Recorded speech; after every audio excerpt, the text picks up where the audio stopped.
bringing you the book called Radiant Child, the story of Jean-Michel Basquiat.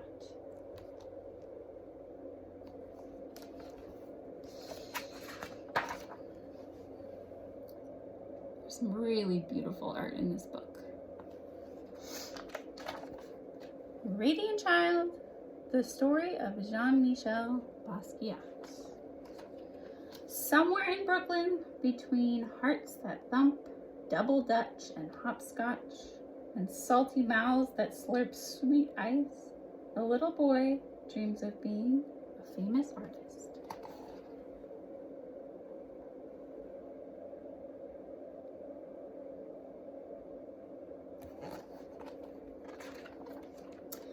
In his house, you can tell a serious artist dwells as he sits at a table with pencils scattered everywhere.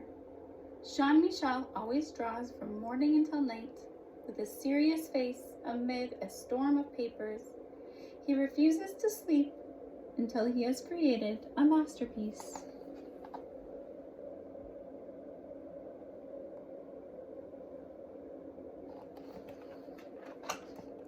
At night, images enchant Jean-Michel's mind, and he wakes from his dreams to add one more line. His drawings are not neat or clean, nor does he color inside the lines. They are sloppy, ugly, sometimes weird, but somehow still beautiful.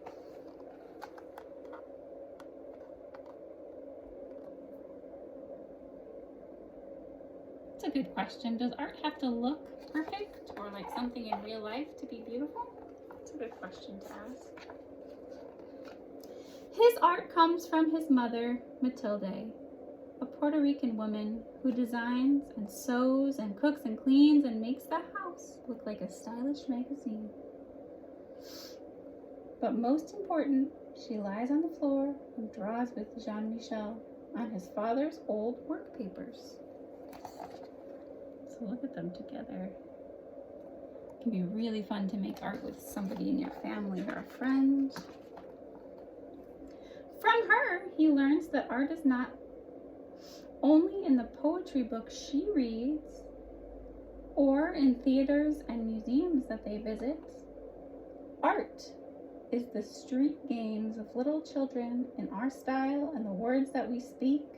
It's how the messy patchwork of the city creates new meaning for ordinary things.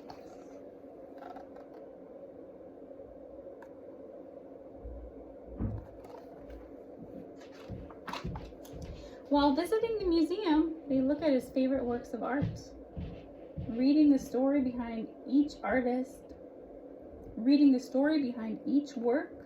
This is how Jean-Michel learns what it means to be a famous artist.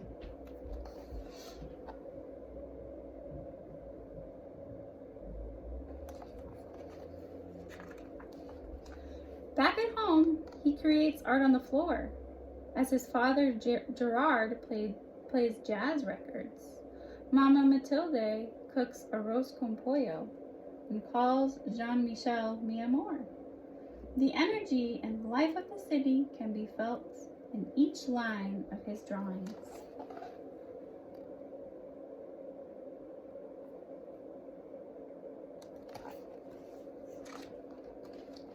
As time goes by, Jean-Michel learns that art has a healing power. After a car accident, he is scared and confused. Matilde gives him a book to calm his fears. It is filled with pictures of bones, skulls, and other body parts.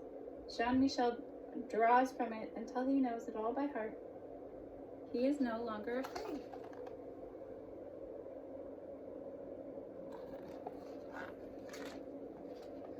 Back at home, Jean-Michel's body heals, but his heart breaks. His mother's mind is not well, and the family breaks. She no longer lies on the floor and draws with Jean-Michel, but sits by the window, singing only to birds. Jean-Michel is confused and filled with terrible blues when Matilde can no longer live at their home.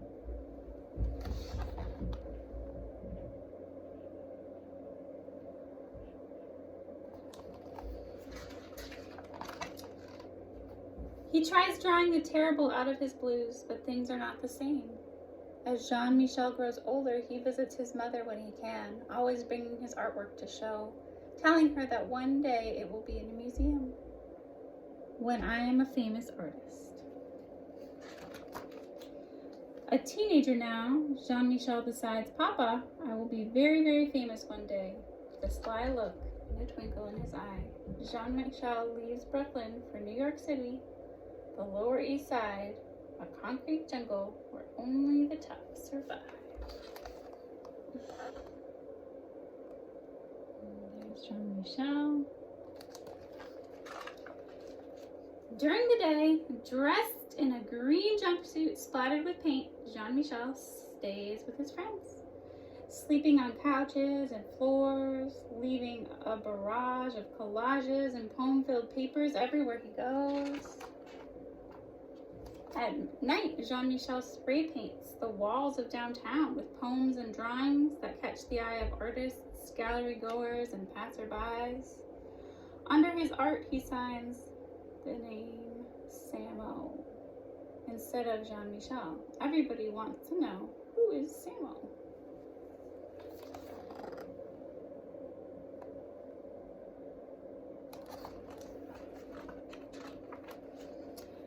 Samo moves from street corners to art gallery walls with powerful color composition and line collaging and painting on anything he can find. His art is still not neat or clean, and definitely not inside the lines, but still beautiful.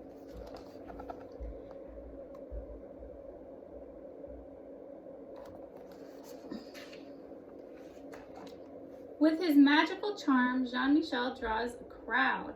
But when it's time to work, he prefers to be alone with the radio and or TV on blast.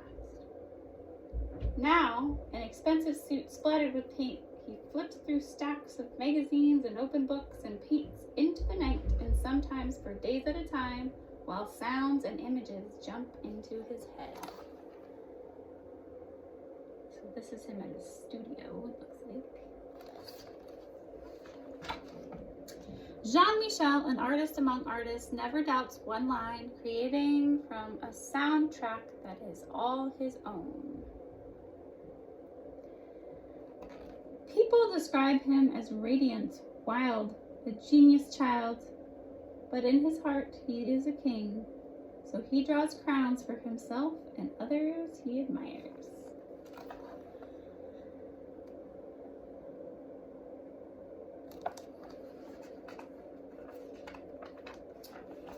A grown man now, with the art world in his hands, Jean-Michel visits his mother when he can. And at his most important shows, above all the critics, fans, and artists he admires, the place of honor is his mother's, a queen on a throne. He is now a famous artist.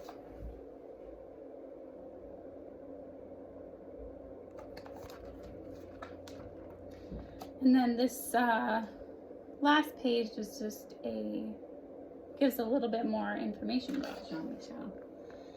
And if you want to learn more about him, maybe you can ask a parent to help you look some things up about Jean-Michel. I think that's where we're going to leave it here. Thanks for joining me. I hope you liked the book. Bye, loves.